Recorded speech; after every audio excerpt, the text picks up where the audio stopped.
శత్రువుల నుండి రక్షణ కోసం దేశ సరిహద్దుల్ని కాపాడుకోవడం కోసం ప్రతి దేశానికి కొంత సైన్యం అనేది ఉంటుంది. అలా మన దేశంలో కూడా ఇండియన్ డిఫెన్స్ ఫోర్స్కి సంబంధించి చాలా రకాల విభాగాలు ఉన్నాయి. ఆర్మీ, నేవీ, ఎయిర్ ఫోర్స్ ఈ మూడు బాగా పాపులారిటీ ఉన్నటువంటి అందరికీ తెలిసినటువంటి ఫోర్సెస్. అయితే ఇండియాలో ఇవే కాదు, ఎక్కువ మందికి తెలియని మోస్ట్ పవర్ఫుల్ అండ్ డేంజరస్ ఫోర్సులు కూడా ఉన్నాయి.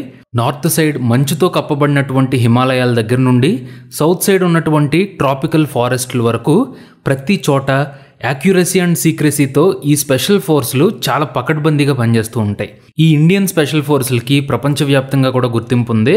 అలాంటి daring, dashing and dangerous Indian special ఫోర్సుల గురించి ఈ వీడియోలో మనం మాట్లాడుకుందాం. ముందుగా మనం తెలుసుకోవాల్సింది వాట్ ఆర్ స్పెషల్ ఫోర్సెస్. సింపుల్గా చెప్పాలంటే ఈ పేరులోనే స్పెషల్ ఫోర్సెస్ పర్పస్ కూడా దాగుంది. అంటే మన దేశంలో ఎదురయ్యే కొన్ని స్పెషల్ సిచ్యువేషన్స్ని, ఛాలెంజెస్ని ఎదుర్కోవడానికి ఈ స్పెషల్ ఫోర్సెస్ని క్రియేట్ చేశారు. అంటే సపోజ్ దేశంలో ఇంటర్నల్గా జరిగే అటాక్స్ని కంట్రోల్ చేయడానికి, టెర్రరిస్టులు, మావోయిస్టులని నిర్మూలించడానికి, అలాగే ఊహించకుండా వచ్చేటువంటి సడన్ థ్రెట్స్ని డిటెక్ట్ చేయడానికి, ఇలా రకరకాల పర్పస్ల కోసం ఈ స్పెషల్ ఫోర్సెస్ని సిద్ధం చేశారు. ఈ ఫోర్సుల్లో పనిచేసే వాళ్ళకి ఫిజికల్గా, సైకలాజికల్గా ఒక స్పెషల్ ట్రైనింగ్ ఇస్తారు. కాంబాట్ టెక్నిక్స్తో పాటు cyber security, artificial intelligence, aerial surveillance ఇలా అడ్వాన్స్డ్ అప్డేటెడ్ టెక్నిక్స్ని నేర్పిస్తారు. ఇక ఇప్పుడు మనం ఇండియాలో పనిచేస్తున్నటువంటి 5 రకాల స్పెషల్ ఫోర్సెస్ గురించి మాట్లాడుకుందాం. ఫ్రెండ్స్, ఈ స్పెషల్ ఫోర్సుల గురించి తెలుసుకునేటప్పుడు ఇండియన్ ఆర్మ్డ్ ఫోర్సెస్ మీద ఫ్యాసినేషన్ పెరుగుతుంది కదా. ఈ వీడియో చూస్తున్న చాలా మందికి ఆర్మ్డ్ ఫోర్సెస్లో జాయిన్ అవ్వాలి అనే డ్రీమ్ ఉంటుంది. అలాంటి వాళ్ళకి, అలాగే మీకు తెలిసిన స్టూడెంట్స్లో ఎవరికైనా ఇండియన్ ఆర్మ్డ్ ఫోర్సుల్లో ఎలా జాయిన్ అవ్వాలో తెలియకపోతే కూకో ఎఫ్ఎంలో ఉన్న how to join Indian armed forces అనే ఆడియో బుక్ని రికమెండ్ చేయండి. ఇందులో ఆర్మీ, నేవీ, ఎయిర్ ఫోర్స్ అలాగే అగ్నిపథ్ అన్నిటి గురించి డీటెయిల్డ్గా ఎక్స్ప్లెయిన్ చేశారు. కూకో ఎఫ్ఎంలో ఇది ఒక్కటే కాదు, ఇంకా ఇలాంటి interesting and informative audio books చాలా ఉన్నాయి. సో కూకో ఎఫ్ఎంతో మాత్రం మీ మనసుకు నచ్చింది వినండి. డిస్క్రిప్షన్ అండ్ పిన్డ్ కామెంట్లో లింక్ పెట్టాను. మన ఇన్ఫోగిక్ సబ్స్క్రైబర్లకి స్పెషల్గా 7 days ఫ్రీ ట్రయల్ని ఆఫర్ చేస్తున్నారు. సో కూకో ఎఫ్ఎంని ట్రై చేయడం మాత్రం మర్చిపోకండి. ముందుగా నెంబర్ 1, పారా కమాండోస్. పారాషూట్ రెజిమెంట్ని పారా కమాండోస్ అని పిలుస్తారు. ఇది ఇండియన్ ఆర్మీకి చెందినటువంటి ప్రత్యేకమైన విభాగం. ఈ కమాండో ఫోర్స్ని 1952 సంవత్సరంలో ఏర్పాటు చేశారు. ఇది ఎక్కువగా ఏరియల్ ఆపరేషన్స్ మీద ఫోకస్ చేస్తుంది. ఈ commandos courage, physical stamina, tactical skills కలిగి ఉండి చాలా ఫాస్ట్గా ఆపరేషన్స్ని ఫినిష్ చేస్తారు. పారా కమాండోస్ ట్రైనింగ్ విషయానికి వస్తే ఏరియల్ ఆపరేషన్స్, హెలికాప్టర్ నుండి అటాక్ చేయడం, కౌంటర్ టెర్రరిజం, గెరిల్లా యుద్ధంలో శిక్షణ పొందడం, అడ్వాన్స్డ్ వెపన్స్ని యూజ్ చేయడం, కోవర్ట్ ఆపరేషన్స్ని నిర్వహించడం లాంటి విషయాల్లో వీళ్ళకి ఫుల్ ట్రైనింగ్ ఇస్తారు. సెలక్షన్ కూడా కష్టంగానే ఉంటుంది.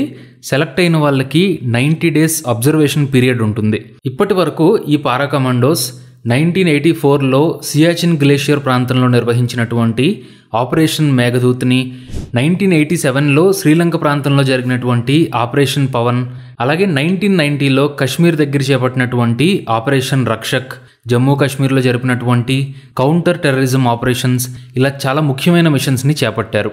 వీళ్ళని స్కైబౌండ్ హీరోస్ అని పిలుస్తారు. ఇండియాలోని most feared and respected special ఫోర్స్గా కూడా చెప్తూ ఉంటారు. ఇకపోతే వీళ్ళ మోటో ఏంటంటే men apart every man a hero అని. Next number 2, MARCOS. మెరైన్ కమాండోస్ని మార్కోస్ అని పిలుస్తారు. ఇది ఇండియన్ నేవీకి చెందినటువంటి స్పెషల్ ఆపరేషన్స్ యూనిట్. ఈ కమాండో ఫోర్స్ని 1987లో ఏర్పాటు చేశారు. సముద్రంలో యుద్ధం చేయాల్సి వచ్చినప్పుడు, కష్టమైన పరిస్థితులు ఏర్పడినప్పుడు వీళ్ళు రంగంలోకి దిగుతారు. కౌంటర్ టెర్రరిజం, కోవర్ట్ ఆపరేషన్స్ కోసం వీళ్ళకి స్పెషల్ ట్రైనింగ్ ఇస్తారు. ఇందులో భాగంగా underwater operations, parachuting, helicopter attacks, combat diving, swimming, marine special ఆపరేషన్స్లో ట్రైనింగ్ పొందడం, advanced scuba gear, sniper rifles ఇలా చాలా రకాల అడ్వాన్స్డ్ టెక్నిక్స్ని వీళ్ళందరికీ నేర్పిస్తారు. ఇండియన్ నేవీకి చెందినటువంటి వాలంటీర్లకి సెలక్షన్ టెస్టులు కూడా చాలా టఫ్గా ఉంటాయి. మెరైన్ కమాండోస్గా మారే ముందు 14 months ట్రైనింగ్ పీరియడ్ని కంప్లీట్ చేయాల్సి ఉంటుంది. ఇకపోతే ఇప్పటి వరకు మార్కోస్ 1987లో శ్రీలంక ప్రాంతంలో జరిపినటువంటి ఆపరేషన్ పవన్, 2008లో ముంబైలో జరిగినటువంటి ఆపరేషన్ బ్లాక్ టోర్నడో, ఇదే తాజ్ హోటల్ మీద జరిగినటువంటి టెర్రరిస్ట్ అటాక్, అలాగే గల్ఫ్ ఆఫ్ ఈడెన్లో యాంటీ పైరసీ ఆపరేషన్స్, జమ్మూ కాశ్మీర్లో కౌంటర్ టెర్రరిజం ఆపరేషన్స్, ఇలా కొన్ని మోస్ట్ డేంజరస్ మిషన్స్లో వీళ్ళు పాల్పంచుకున్నారు. ఇకపోతే ద ఫ్యూ ద ఫియర్లెస్ అనే మోటోని వీళ్ళు ఫాలో అవుతూ ఉంటారు. తర్వాత number 3 Garud commando force. Indian air force special వింగ్ని గరుడ్ కమాండో ఫోర్స్ అని పిలుస్తారు. ఇది ఇండియన్ ఎయిర్ ఫోర్స్ యొక్క ఎలిట్ స్పెషల్ ఆపరేషన్స్ యూనిట్. ఈ కమాండో ఫోర్స్ని 2004లో ఏర్పాటు చేశారు. వీళ్ళు క్రిటికల్ ఎయిర్ ఫోర్స్ బేసెస్ని ప్రొటెక్ట్ చేయడానికి, counter terrorism, search and rescue operations, disaster relief, అలాగే ల్యాండ్ అండ్ ఎయిర్ ఆపరేషన్స్లో వర్క్ చేస్తూ ఉంటారు. ఈ గరుడ్ కమాండో ఫోర్స్ ట్రైనింగ్ విషయానికి వస్తే శత్రువుల లక్ష్యాలకు వ్యతిరేకంగా దాడుల్ని నిర్వహించటం, శత్రువుల వెనక ఉన్నటువంటి ఇంటెల్ను గ్యాదర్ చేయటం, శత్రు భూభాగం నుండి కూలిపోయినటువంటి పైలట్స్ని ఎక్స్ట్రాక్ట్ చేయటం, ఇండియన్ ఎయిర్ ఫోర్స్ ఇన్స్టలేషన్స్ని ప్రొటెక్ట్ చేయడం, ఇలాంటి వాటిలో వీళ్ళకి ట్రైనింగ్ ఇస్తూ ఉంటారు. ఇండియన్ ఎయిర్ ఫోర్స్కి చెందిన వాలంటీర్స్కి 72 వీక్స్ చాలా టఫ్ ట్రైనింగ్ ఉంటుంది. ఈ సమయంలో వీళ్ళు combat diving, parachuting, jungle survival లాంటి విషయాల్లో ఆరితేరిపోతారు. ఇక వీళ్ళ సెలక్షన్ ప్రాసెస్లో 3 నెలల పాటు ప్రొబేషనరీ పీరియడ్ ఉంటుంది. ఇప్పటి వరకు చూసుకుంటే ఈ గరుడ్ కమాండో ఫోర్స్ 2018లో ఆపరేషన్ రఖ్హజిన్ పేరుతో కశ్మీర్ వ్యాలీలో ఉన్న టెర్రరిస్టుల్ని న్యూట్రలైజ్ చేశారు.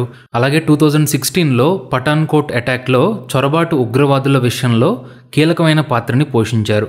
ఇకపోతే వీళ్ళు డిఫెండ్ ఇండియన్ స్కైస్ అనే ప్రత్యేకమైన మోటోని ఫాలో అవుతూ ఉంటారు.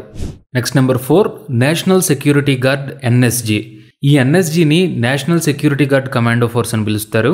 ఇది ఇండియా యొక్క premier special counter terrorist force. NSG ministry of home department కింద పనిచేస్తుంది. ఈ కమాండో ఫోర్స్ని 1984లో ఏర్పాటు చేశారు. నేషనల్ సెక్యూరిటీ డిపార్ట్మెంట్లో ఇదొక ముఖ్యమైన భాగం అని చెప్పాలి. Anti terrorist operations, high level security కోసం ఈ స్పెషల్ ఫోర్స్ పనిచేస్తూ ఉంటుంది. ఇందులో ఉండే కమాండోల్ని బ్లాక్ క్యాట్స్ అని కూడా పిలుస్తారు. ఎన్ఎస్జీలో 2 స్పెషల్ యాక్షన్ గ్రూప్స్ ఉంటాయి. వాటిలో మొదటిది స్పెషల్ యాక్షన్ గ్రూప్ ఎస్ఏజీ. ఇది ఇండియన్ ఆర్మీ నుండి స్టాఫ్ని రిక్రూట్ చేసుకుంటుంది. రెండోది స్పెషల్ రేంజర్స్ గ్రూప్ ఎస్ఆర్జీ. ఇది సెంట్రల్ ఆర్మ్డ్ పోలీస్ ఫోర్సెస్ మరియు స్టేట్ పోలీసుల నుండి సిబ్బందిని నియమించుకుంటుంది. విఐపీలకి సెక్యూరిటీ ఇవ్వడం, టెర్రరిస్ట్ థ్రెట్స్ నుండి న్యూట్రలైజ్ చేయడం, హై రిస్క్ ఈవెంట్స్కి సెక్యూరిటీని ప్రొవైడ్ చేయడం, ముఖ్యంగా ఇండియన్ బార్డర్లో ఉన్న క్రిటికల్ ఏరియాలైన పాకిస్తాన్, చైనా, బంగ్లాదేశ్ సరిహద్దు ప్రాంతాల్లో సెక్యూరిటీని ప్రొవైడ్ చేయడం లాంటి హై లెవెల్ సెక్యూరిటీ కోసం ఈ స్పెషల్ ఫోర్స్ పనిచేస్తుంది. నేషనల్ సెక్యూరిటీ గార్డ్ ట్రైనింగ్ విషయానికి వస్తే counter terrorism, hostage rescue, black jump suits వాడకం, combat techniques, sniper training, explosive materials వాడకం, పారాషూటింగ్, హెలీ ర్యాప్లింగ్ ఇలాంటి వాటిలో ఇంటెన్స్ ట్రైనింగ్ ఇస్తారు. ఉగ్రవాదుల చేతిలోని బందీల్ని రక్షించాలి అంటే ఎన్ఎస్జీ వాళ్ళు రంగంలోకి దిగాల్సిందే. ఇకపోతే ఎన్ఎస్జీకి చెందిన వాలంటీర్స్కి 2 సంవత్సరాల పాటు ట్రైనింగ్ పీరియడ్ ఉంటుంది. ఈ టైంలో ఫిజికల్ ఫిట్నెస్ టెస్ట్లు, medical screening and psychological evolution వంటి ఉంటాయి. ఇప్పటి వరకు నేషనల్ సెక్యూరిటీ గార్డ్ ఫోర్స్ 1986-88 మధ్య గోల్డెన్ టెంపుల్లో జరిగినటువంటి సిక్ మిలిటెంట్ల దాడి నుండి ప్రజల్ని కాపాడారు. ఆపరేషన్ బ్లాక్ థండర్ పేరుతో వీళ్ళు ఈ రెస్క్యూ ఆపరేషన్ని చేపట్టారు. నెక్స్ట్ 1990లో అమృత్సర్లో ఆపరేషన్ అశ్వమేధ పేరుతో ఫ్లైట్ హైజాకింగ్ని అడ్డుకున్నారు. తర్వాత 2001లో ఆపరేషన్ వజ్రశక్తి పేరుతో ఇండియన్ పార్లమెంట్ మీద జరిగినటువంటి దాడిలో ఉగ్రవాదుల్ని మట్టుపెట్టారు. అలాగే 2016లో పంజాబ్లోని పఠాన్కోట్ ఎయిర్ బేస్ మీద ఉగ్రవాదులు దాడి చేశారు. ఆ సమయంలో జరిగినటువంటి భీకరమైన కాల్పుల్లో 5 ఉగ్రవాదుల్ని భారత బలగాలు మట్టుపెట్టాయి. ఈ ఆపరేషన్లో 9 మంది భారత జవాన్లు కూడా అమరులయ్యారు. ఇండియాలో కౌంటర్ టెర్రరిజం ఎక్స్పర్ట్లు అని చెప్పబడే ఈ నేషనల్ సెక్యూరిటీ గార్డులు చేసిన సాహసం, త్యాగం మాత్రం ఎప్పటికీ గుర్తుండిపోతాయి. ఇకపోతే వీళ్ళు everywhere and always the best security అనే మోటోని ఫాలో అవుతూ ఉంటారు. ఫైనల్గా number 5 research and analysis wing రా. ఈ రా ఇంటెలిజెన్స్లో 2 స్పెషల్ గ్రూప్స్ ఉన్నాయి. వాటిలో మొదటిది స్పెషల్ ఫోర్స్ ఎస్ఎఫ్. ఇది 1981లో ఏర్పడింది. ఈ ఫోర్స్ మెయిన్గా కోవర్ట్ ఇంటెలిజెన్స్ ఆపరేషన్స్ కోసం క్రియేట్ చేయబడింది. దీంతో ఇండియన్ గవర్నమెంట్ ఓపెన్ రిలేషన్షిప్ని కలిగి ఉండకూడదు. ఇక రెండోది స్పెషల్ ఫ్రంటియర్ ఫోర్స్ ఎస్ఎఫ్ఎఫ్. ఇది 1962లో ఏర్పడింది. ఈ స్పెషల్ ఫోర్స్ ఇండియా యొక్క ఈస్టర్న్ బార్డర్ని ప్రొటెక్ట్ చేయడానికి, అలాగే కోవర్ట్ క్రాస్ బార్డర్ ఆపరేషన్స్ నిర్వహించడానికి ఏర్పాటు చేయబడింది. అయితే ఎస్ఎఫ్ఎఫ్ ఎందుకు ప్రత్యేకమైందో ఇప్పుడు మనం తెలుసుకుందాం. స్పెషల్ ఫ్రంటియర్ ఫోర్స్ ఎస్ఎఫ్ఎఫ్ ఇది ప్రధానంగా టిబెటన్ శరణార్థులు మరియు గూర్ఖాలతో కూడినటువంటి ఒక ఎలీట్ ఇండియన్ పారామిలిటరీ యూనిట్. ఈ కమాండో ఫోర్స్ని 1962లో ఏర్పాటు చేశారు. దీని ప్రాథమిక లక్ష్యం ఇండో చైనా సరిహద్దులో రహస్య కార్యకలాపాలని నిర్వహించటం. ముఖ్యంగా 1962లో చైనా భారత యుద్ధంతో సహా చైనాతో ఏర్పడినటువంటి కాన్ఫ్లిక్ట్స్ కారణంగా దీన్ని ఏర్పాటు చేయాల్సి వచ్చింది. 1959 టిబెటన్ తిరుగుబాటు తర్వాత భారతదేశం దలైలామాకు ఆశ్రయం ఇచ్చినప్పుడు రెండు దేశాల మధ్య బార్డర్ కాన్ఫ్లిక్ట్స్ జరిగినాయి. 1960 నుండి 62లో చైనీస్ డిమాండ్స్ని ఇండియా రిజెక్ట్ చేసింది.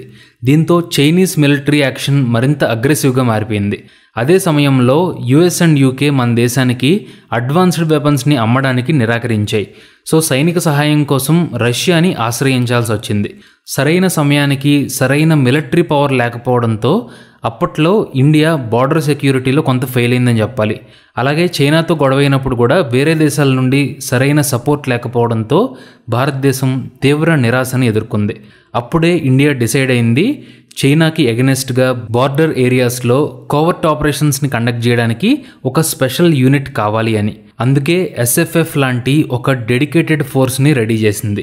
వాస్తవానికైతే ఎస్ఎఫ్ఎఫ్ ఇండియా యొక్క ఎక్స్టర్నల్ ఇంటెలిజెన్స్ ఏజెన్సీ అయినటువంటి రా కింద పనిచేస్తుంది. అంతేకాకుండా క్యాబినెట్ సెక్రటేరియట్లోని డైరెక్టరేట్ జనరల్ ఆఫ్ సెక్యూరిటీ ద్వారా ఇండియన్ ప్రైమ్ మినిస్టర్కి డైరెక్ట్గా రిపోర్ట్ని అందిస్తుంది. ఇక ఈ ఫోర్స్ ట్రైనింగ్ విషయానికి వస్తే ఇక్కడ కమాండోలు guerrilla warfare, rock climbing, air operations లాంటి వాటిలో శిక్షణ పొందుతారు. ఎస్ఎఫ్ఎఫ్కి చెందిన వాలంటీర్స్కి 6 నెలల పాటు ట్రైనింగ్ పీరియడ్ ఉంటుంది. ఇందులో 6 బెటాలియన్ గ్రూప్స్ ఉంటాయి. ఒక్కో బెటాలియన్లో 800 మంది సైనికులు ఉంటారు. ఇప్పటి వరకు స్పెషల్ ఫ్రంటియర్ ఫోర్స్ 1984లో లడాఖ్లోని సియాచిన్ గ్లేషియర్ని పూర్తిగా తమ అధీనంలోకి తీసుకోవడానికి ఆపరేషన్ మేఘదూత్ పేరుతో ఓ ఆపరేషన్ని చేపట్టారు. ఇందులో 1000 మందికి పైగా సైనికులు ప్రాణాలని కోల్పోయారు. చివరికి పాకిస్తాన్ మీద విజయాన్ని సాధించారు. 1971 సంవత్సరంలో బంగ్లాదేశ్ లిబరేషన్ వార్ సమయంలో పాకిస్తాన్ ఫోర్సెస్కి వ్యతిరేకంగా ఆపరేషన్ ఈగల్ పేరుతో చేసినటువంటి హైలీ సీక్రెటివ్ మిషన్లో కూడా వీళ్ళు పాల్పంచుకున్నారు. 1999లో కార్గిల్ వద్ద జరిగిన ఆపరేషన్ విజయ్, అలాగే 1984లో ఆపరేషన్ బ్లూ స్టార్, 1971లో సరిహద్దు భూభాగంలో జరిగినటువంటి ఇండో పాకిస్తాన్ యుద్ధం, 2020లో గాల్వాన్ లోయలో జరిగినటువంటి ఆపరేషన్ స్నో లెపర్డ్, ఇలాంటివెన్నో ఎస్ఎఫ్ఎఫ్ వాళ్ళే డీల్ చేశారు. ఇకపోతే వీళ్ళు victory through courage and determination అనే మోటోని ఫాలో అవుతూ ఉంటారు. సో ఫ్రెండ్స్, ఇప్పటి వరకు మాట్లాడుకున్నటువంటి 5 ఫోర్సులతో పాటు కోబ్రా ఫోర్సెస్, ఘటక్ ఫోర్సెస్, ఇలా ఇండియాలో ఇంకా చాలా స్పెషల్ ఫోర్సులు ఉన్నాయి. వాటి గురించి నెక్స్ట్ పార్ట్లో ఎక్స్ప్లెయిన్ చేస్తాను. వీడియోని ముగించే ముందు మన దేశాన్ని, ప్రజల్ని కాపాడుతున్నటువంటి సైనికులందరికీ కూడా ఒకసారి సెల్యూట్ చేసుకుందాం. జై హింద్, జై Bharat, and thanks for watching this video.